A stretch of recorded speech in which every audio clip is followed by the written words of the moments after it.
আত্মসম্মানের থেকে বড় আর কিছুই নেই।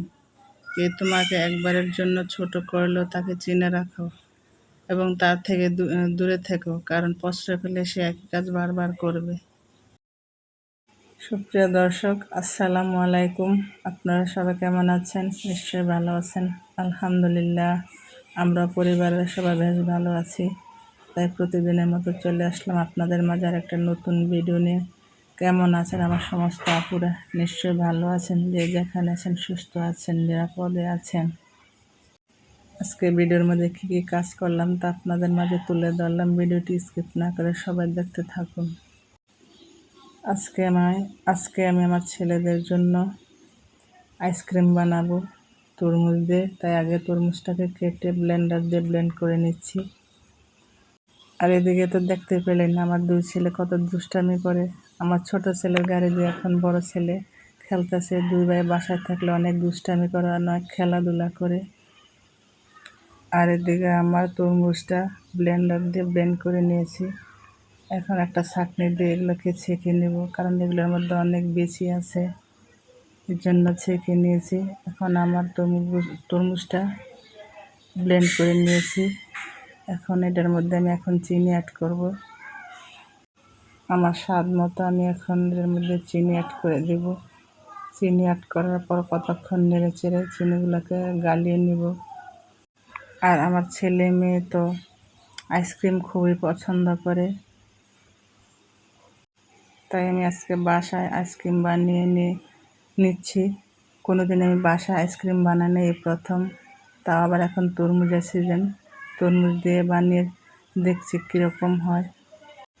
যাই হোক, কথা বলতে বলতে আমি আমার আপুদের কাছে একটা রিকোয়েস্ট করে নিচ্ছি। যারা আমার ভিডিওটি দেখছেন তারা আমার ভিডিওটির নিচে একটা লাইক দিয়ে ভিডিওটি কন্টিনিউ করুন, কারণ আপনাদের একটা লাইকে আমাকে অনেক দূর এগিয়ে নিয়ে যেতে পারে এবং আপনাদের একটা লাইকে আমাকে কাজ করার অনুপ্রেরণা যোগায়। আর এখন আমি একটু পানি দিয়ে কর্নফ্লাওয়ার গুলিয়ে জুসটার মধ্যে দিয়ে এখন নেড়েচেড়ে মিশিয়ে নেব, কারণ কর্নফ্লাওয়ার দিয়ে মিশিয়ে নিয়ে এখন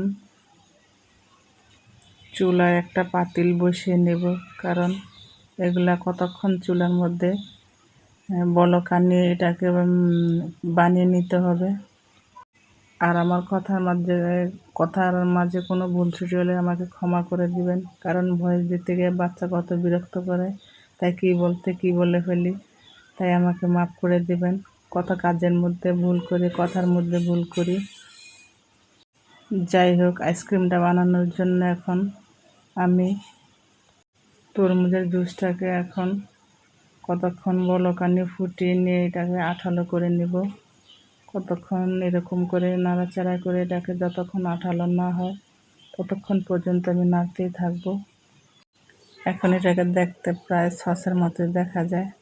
এখন এটা আমি নামিয়ে কতক্ষণ পর ঠান্ডা করে নিছি। দেখুন ঠান্ডা করার পরে কীরকম দেখা যাচ্ছে। এটার মধ্যে কোনো আমি ফুড কালার অ্যাড করিনি, তরমুজের কালারটা এরকম হয়েছে।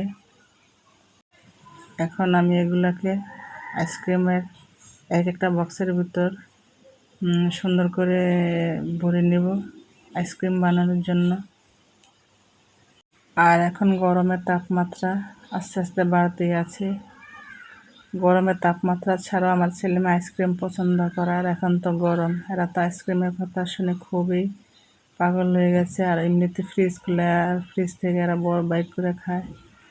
এর জন্য মনে করলাম যে থাক, আমি বাসায় যখন আমার আইসক্রিম বানানোর জন্য তরমুজ আছে, তাই আমি আজকে তরমুজ দিয়ে তাদেরকে আইসক্রিম বানিয়ে দেব। যাই হোক, কথা বলতে বলতে আমি আইসক্রিমগুলোকে বক্সের ভিতর করে সব রেডি করে নিচ্ছি। রেডি করে আমি প্রায় 12 ঘন্টার জন্য রেখে দেব। আর আমার পরিবারের জন্য দোয়া করবেন।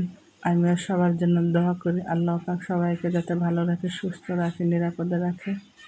আর এইদিকে আমার আইসক্রিম বানানোর জন্য আইসক্রিমের বক্সের ভিতরে সবগুলো জুস ঢেলে দিয়েছি।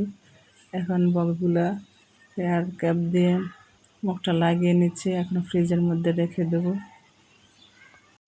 আর আমার আইসক্রিমের বক্সের দুইটাই কাঠি আমার ছেলে হারিয়ে ফেলছে আর একটা কাঠি ভেঙে ফেলছে। যাই হোক, আমি 12 ঘন্টার জন্য রেখে দিয়েছি। এরপর দিন সকালে আমি আইসক্রিমগুলোকে নামিয়ে নিচ্ছি। নামার কতক্ষণ পর বাইর করলাম, আমারটা এরকম হয়েছে, বেশ একটা ভালো হয় নাই। যাই হোক, যেমনই হয়েছে, আমার ছোট ছেলে তো আইসক্রিম খেয়ে খুব খুশি, তার কাছে খুব ভালো লাগে। হ্যাঁ, তো বরফ হাতে নিয়ে এমনিতে খায়, আর এখন তো যায় আইসক্রিম বানিয়েছি, খুব খুশি। আর এদিকে কথা বলতে বলতে আমি দুপুরে রান্না বাড়া করার জন্য সব কিছু রেডি করে এখন বসিয়ে দিচ্ছি। এই চুলায় আমি ভেন্ডি ভাজি করে নিচ্ছি, অপর পাশের চুলায় আমি শুটকি রান্না করতেছি, ইলিশ শুটকি পুঁই শাক পাতা দিয়ে। কারণ আমার কাছে বরাবরই শুটকি খুবই ভালো লাগে। বাচ্চারা না খেতে চাইলেও আমি শুটকি খাই, আর ওদের জন্য ভেন্ডি ভাজি আর মাছ তরকারি রান্না করে নেব। আর এদিকে আমি আলু দিয়ে মাছ দিয়ে রান্না করে নিচ্ছি। আর আমার আপুদের কাছে একটা রিকোয়েস্ট করে নিচ্ছি, যদি আমার ভিডিওর কোনো অংশ ভালো লেগে থাকে প্লিজ আমার চ্যানেলটি সাবস্ক্রাইব করে আমার পাশে থাকবেন, যাতে করে নতুন ভিডিও আপলোড করলে আপনারা নোটিফিকেশন পেয়ে যেতে পারেন।